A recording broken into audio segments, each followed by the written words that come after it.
ಬೆಂಗಳೂರಿನ ಜೀವನಾಡಿ ಬಿಎಂಟಿಸಿ ಆದರೂ ಕೂಡ ಅದು ಕಿಲ್ಲರ್ ಬಿಎಂಟಿಸಿ ಆಗಿ ಪರಿಣಮಿಸ್ತಾ ಇದೆ. ಕಾರಣ 9 ವರ್ಷದ ವಿದ್ಯಾರ್ಥಿನಿ ಮೇಲೆ ಬಿಎಂಟಿಸಿ ಬಸ್ ಹರಿದು ಪ್ರಾಣ ತಕ್ಕೊಂಡಿದೆ. ಬೆಂಗಳೂರಿನಲ್ಲಿ ಕಿಲ್ಲರ್ ಬಿಎಂಟಿಸಿ ಬಸ್ಗೆ ಇದು ಮತ್ತೊಂದು ಬಲಿ. 9 ವರ್ಷದ ವಿದ್ಯಾರ್ಥಿನಿ ಮೇಲೆ ಬಿಎಂಟಿಸಿ ಬಸ್ ಹರಿದಿದೆ. ರಾಜಾಜಿನಗರದ ಫಸ್ಟ್ ಬ್ಲಾಕ್ನಲ್ಲಿ ಆಗಿರುವಂತಹ ಘಟನೆ ಇದು. ಬಸ್ ಹರಿದು ಸ್ಥಳದಲ್ಲೇ 9 ವರ್ಷದ ಬಾಲಕಿ ಭುವನ ಸಾವನ್ನಪ್ತಾರೆ. ಮಧ್ಯಾಹ್ನ 1 ಗಂಟೆ ಸುಮಾರಿಗೆ ಬಾಲಕಿ ಮೇಲೆ ಬಸ್ ಹರಿಯುತ್ತೆ. ಇನ್ನು ಟ್ಯೂಷನ್ ಮುಗಿಸಿ ಸ್ನೇಹಿತರ ಜೊತೆ ಬಾಲಕಿ ನಿಂತ್ಕೊಂಡಿರ್ತಾಳೆ. ಆ ಸಂದರ್ಭದಲ್ಲಿ ಆಗಿದ್ದಂಥ ಘಟನೆ. ಸ್ಥಳಕ್ಕೆ ರಾಜಾಜಿನಗರ ಪೊಲೀಸ್ನವರು ಭೇಟಿಯನ್ನು ಕೊಟ್ಟು ಪರಿಶೀಲನೆ ಕೂಡ ಮಾಡಿದ್ದಾರೆ. ಬೆಂಗಳೂರಿನಲ್ಲಿ ಯಮಸಿಟಿಗೆ ಇನ್ನೆಷ್ಟು ಬಲಿ ಬೇಕು? ಅಪಘಾತ ಆಗ್ತಾ ಇದ್ದಂತೆ ಯಮದೂತ ಚಾಲಕ ಬಸ್ ಬಿಟ್ಟು ಎಸ್ಕೇಪ್ ಆಗಿದ್ದಾನೆ ಅನ್ನೋದು ಕೂಡ ಇಲ್ಲಿ ಗೊತ್ತಾಗ್ತಾ ಇದೆ. ಹಾಗಾದರೆ ನಿಜಕ್ಕೂ ಈ ಬಿಎಂಟಿಸಿ ಬಸ್ನಿಂದ ಆಗುತ್ತಾ ಇರುವಂತಹ ಅನಾಹುತಕ್ಕೆ ಆ ಡ್ರೈವರೇ ಕಾರಣನ, ಅಥವಾ ರಸ್ತೆ ಗುಂಡಿಗಳ ಕಾರಣನ? ಆ ರಸ್ತೆ ಗುಂಡಿಗಳನ್ನು ಸರಿಯಾಗಿ ಸಮರ್ಪಕವಾಗಿ ನಿರ್ವಹಣೆ ಮಾಡದೇ ಇರುವಂತಹ GBA ಕಾರಣನ, ಸರ್ಕಾರ ಕಾರಣನ? ಹೀಗೆ ಸಾಕಷ್ಟು ಜನ ಕಾರಣಕರ್ತರಾಗ್ತಾ ಹೋಗ್ತಾರೆ. ಒಂದು ಕಡೆ ರಸ್ತೆ ಸರಿಯಾಗಿದ್ದರೆ ನಾವು ಸರಿಯಾಗಿ ಬಸ್ ಓಡಿಸ್ತೀವಿ ಅಂತ ಒಂದು ಕಡೆ ಅವ್ರ ವಾದ ಆದರೆ, ನಾವು ರಸ್ತೆ ರಿಪೇರಿ ಮಾಡಿಸ್ತಾ ಇದ್ದೀವಿ ಅಂತ ಸರ್ಕಾರದವ್ರ ವಾದ. ಒಂದು ಸಾವು ನೋವಿಗೆ, ರಸ್ತೆ ಅಪಘಾತದಲ್ಲಿ ಸಾವು ನೋವು ಸಂಭವಿಸಿದರೆ ಇದರಲ್ಲಿ GBAನೂ ಕಾರಣ ಆಗುತ್ತೆ, ಸರ್ಕಾರನೂ ಕಾರಣ ಆಗುತ್ತೆ, ಜೊತೆಗೆ BMTC ಬಸ್ ಓಡಿಸ್ತಾ ಇರುವಂಥ ಡ್ರೈವರು ಕಾರಣ ಆಗ್ತಾ ಹೋಗ್ತಾರೆ. ಹಾಗಾಗಿ ನೋಡಿ, ಆಲ್ರೆಡಿ 2024ರಲ್ಲೇ ಸುಮಾರು 80ರಿಂದ 85 ಜನ ಬಸ್ ಆಕ್ಸಿಡೆಂಟ್ಗೆ ಹೋಗಿದ್ದಾರೆ.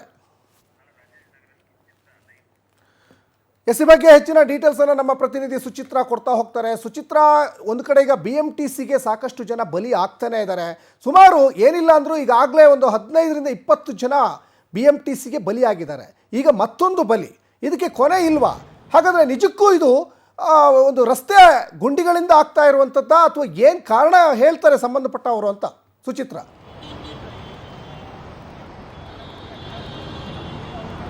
ಸಚಿನ್, ಏನಂತ ಹೇಳಿದ್ರೆ BMTCಯಿಂದ ತಿಂಗಳಿಗೆ 2 ಪ್ರಾಣ ಆದರೂ ಹೋಗುತ್ತೆ. ಆ ರೀತಿಯ ಪರಿಸ್ಥಿತಿ ಎದುರಾಗಿದೆ. BMTCಯಿಂದ ಇವತ್ತೂ ಕೂಡ ರಾಜಾಜಿನಗರದ ಫಸ್ಟ್ ಬ್ಲಾಕ್ನಲ್ಲಿ 9 ವರ್ಷದ ಬಾಲಕಿ ಸಾವನ್ನಪ್ಪಿರುವಂಥದ್ದು. ಸದ್ಯ ನಾನು ಅದೇ ಒಂದು ಸ್ಥಳದಲ್ಲಿದ್ದೀನಿ. ನೀವೇನು ದೃಶ್ಯದಲ್ಲಿ ನೋಡ್ತಾ ಇದ್ದೀರಾ, ಇದು ಏನು ರಾಜಾಜಿನಗರ ಫಸ್ಟ್ ಬ್ಲಾಕ್ ಲೆಫ್ಟಿಗೆ ಯಶವಂತಪುರ ತುಮಕೂರು ರಸ್ತೆ ಹೋಗುತ್ತೆ. ಇದು ರಾಜ್ಕುಮಾರ್ ರಸ್ತೆ ಇದಾಗಿದೆ. ಇಲ್ಲಿ ಏಕಾಏಕಿ ಬಂದಂತಹ ಬಸ್ ಏನು ಆ ಒಂದು ಸಿಗ್ನಲ್ ಕಾಣಿಸ್ತಾ ಇದೆ, ಆ ಒಂದು ಸೈಡಿಂದ BMTC ಬಸ್ ಬರುತ್ತೆ.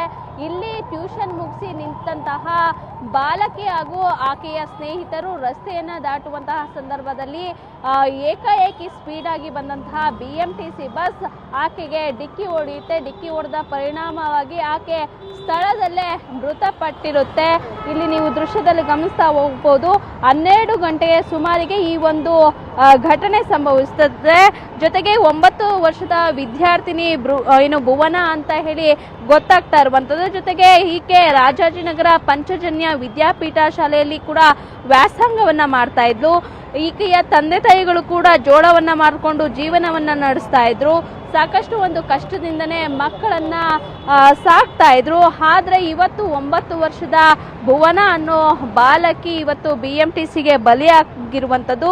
ಸದ್ಯ ಈ ಒಂದು ಈಕೆಯ ಕುಟುಂಬ ಮಹಾಲಕ್ಷ್ಮಿ ಲೇಔಟ್ನ ಬೋವಿಪಾಳ್ಯದಲ್ಲಿ ವಾಸವಾಗ್ತಾ ಇತ್ತು.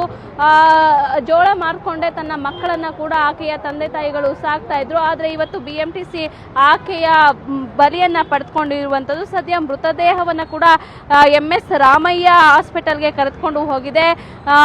ಜೊತೆಗೆ ಇಲ್ಲಿನ ಸ್ಥಳೀಯರು ಕೂಡ ಆಕೆ ಬಿದ್ದಂಥ ಸಂದರ್ಭದಲ್ಲಿ ಆಕೆಯನ್ನು ರಕ್ಷಿಸುವಂತಹ ಕೆಲಸಕ್ಕೆ ತೊಡಗಿದ್ರು. ಆದರೆ ಆಕೆಯ ಪ್ರಾಣ ಅಷ್ಟೊತ್ತಿಗಾಗಲೇ ಹೋಗಿರುವಂಥದ್ದು. ಜೊತೆಗೆ ಆಕೆಯ ಟ್ಯೂಷನ್ ಮುಗಿಸಿ ಬರುವಂತಹ ಸಂದರ್ಭದಲ್ಲಿ ಆಕೆಯ ಸ್ನೇಹಿತರು ಕೂಡ ಆಕೆಯ ಜೊತೆಯಲ್ಲಿದ್ದರು. ಅವರೂ ಕೂಡ ಅಳಲನ್ನು ತೊಡ್ಕೊಂಡಿದ್ರು.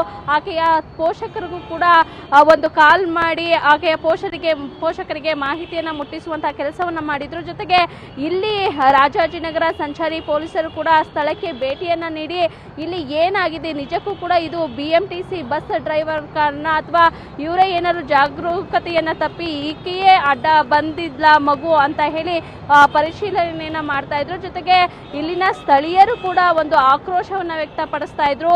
ಇಲ್ಲಿ ಯಾವುದೇ ರೀತಿಯ ರಸ್ತೆಯೂ ಕೂಡ ಸರಿ ಇಲ್ಲ. ಹಾಗೆ BMTC ಡ್ರೈವರ್ ಕೂಡ ಈ ರೀತಿಯ ಅಪಘಾತಗಳಲ್ಲಿ ತೊಡಗಿಕೊಳ್ತಾ ಇದ್ದಾರೆ. ಸಾರಿಗೆ ಇಲಾಖೆ ಇವರಿಗೆ ಡ್ರೈವರ್ ಹಾಗೂ ಕಂಡಕ್ಟರ್ಗೆ ಯಾವುದೇ ರೀತಿ ತರಬೇತಿಯನ್ನು ಸರಿಯಾಗಿ ನೀಡ್ತಾ ಇಲ್ಲ, ಗುತ್ತಿಗೆ ಆಧಾರದ ಮೇಲೆ ನೀಡ್ತಾ ಇರೋದೇ ಅಪಘಾತಕ್ಕೆ ಕಾರಣ ಅಂತ ಹೇಳಿ ಇಲ್ಲಿನ ಸ್ಥಳೀಯರು ಕೂಡ ಆಕ್ರೋಶವನ್ನ ವ್ಯಕ್ತಪಡಿಸ್ತಾ ಇದ್ರು. ಸದ್ಯ ಈ ಬಾಲಕಿಯ ಮೃತದೇಹವನ್ನು MS ರಾಮಯ್ಯ ಹಾಸ್ಪಿಟಲ್ಗೆ ರವಾನೆಯನ್ನ ಮಾಡಲಾಗಿದೆ. ಆಕೆಯ ಪೋಷಕರ ಆಕ್ರಂದವನ್ನು ಕೂಡ ಮುಗಿಲು ಮುಟ್ಟಿದೆ ಅಂತಾನೆ ಹೇಳ್ಬೋದು. ಸಚಿನ್, ಧನ್ಯವಾದ ಸುಚಿತ್ರಾ ತಮ್ಮೆಲ್ಲ ಡೀಟೇಲ್ಸ್ಗಾಗಿ.